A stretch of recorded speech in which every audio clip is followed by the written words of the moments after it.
avril, journée fériée, chômée et payée en République démocratique du Congo. Après la traite négrière et l'esclavage, la colonisation a pris place, ce qui a conduit les Congolais à vivre dans une totale frustration. Le système colonial belge, cruel et dévastatrice, considérant l'homme noir comme un animal sauvage, primitif qu'il fallait à tout prix dompter. L'homme noir était alors rejeté et constituait une race inférieure vouée à la servitude. C'est dans ce contexte qu'un catéchiste nommé Simo Kimbangu déclenche dans son village natal Nkamba un mouvement avec un message de type nouveau. La propagation de ce message débuta un certain 6 avril 1921. Son enseignement participe petit à petit à l'éveil des consciences de ses contemporains. C'est au cours d'un célèbre oracle, celui du 10 septembre 1921, alors qu'il était traqué par l'autorité coloniale, qu'il prononça la célèbre phrase « L'homme noir deviendra blanc, l'homme blanc deviendra noir ». Ses actions, ainsi que cette phrase devenue emblématique, lui coûtera 30 ans de sa vie en prison. Papa Simo Kimbangu est ainsi considéré comme le plus vieux prisonnier d'opinion d'Afrique, voire du monde. Résistant hors pair, réclamant l'indépendance des peuples opprimés, Papa Kimbangu a axé son enseignement sur la réhabilitation de l'identité culturelle de l'homme noir. Son message incite ses contemporains à espérer un lendemain radieux. Sa liberté, son indépendance spirituelle, matérielle et politique. Inspirant, son message s'est étendu au-delà du Bas-Congo. Papa Simo Kimbangu, l'homme de Nkamba, a participé à la prise de conscience des Congolais face à la domination coloniale. Après 6 mois de ministère, Papa Simo Kimbangu fut arrêté et condamné à la prison à perpétuité.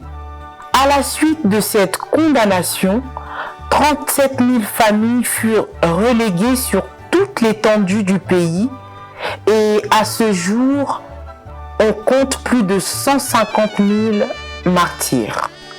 Avant cette condamnation, Papa Kimbangu avait déclenché un vaste mouvement de foule vers Nkamba. Nombreux de ses contemporains accouraient à Nkamba pour écouter ses prêches et assister au miracle.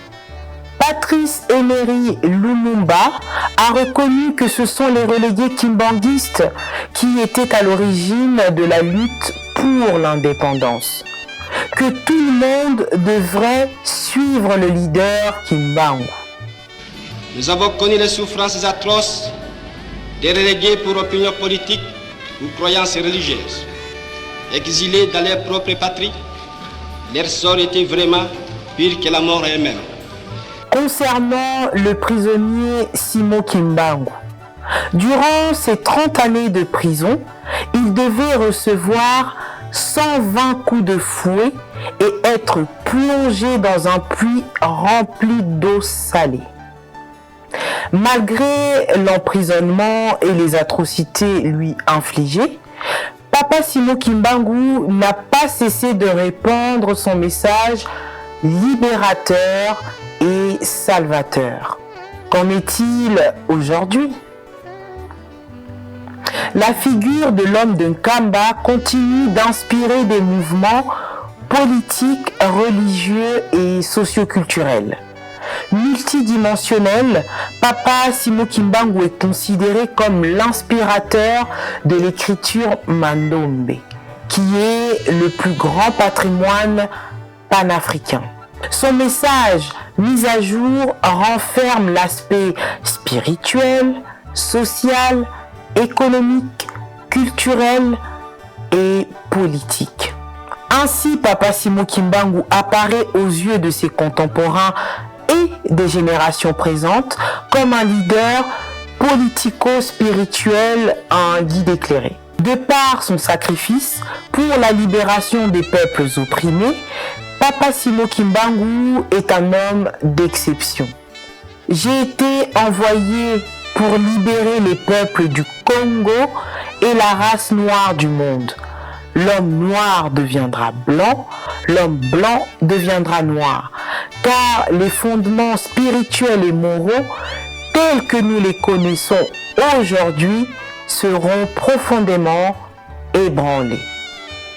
À l'occasion du centenaire du ministère de Papa Simon Kimbangu et de l'inauguration du musée Papa Simon Kimbangu en Kamba, le 6 avril 2021, Son Excellence Monsieur Félix Antoine Tshisekedi Tshilombo a reconnu cela à sa juste valeur. En effet, outre la commémoration du dit ministère, je voudrais ici célébrer la mémoire d'un compatriote, parti du village de Nkamba, doté d'un courage et d'une endurance exceptionnelle, et dont la popularité antérieurement locale s'est muée en un rayonnement mondial et intemporel, plaçant pour de nombreux croyants de la République démocratique du Congo et Nkamba au centre du monde,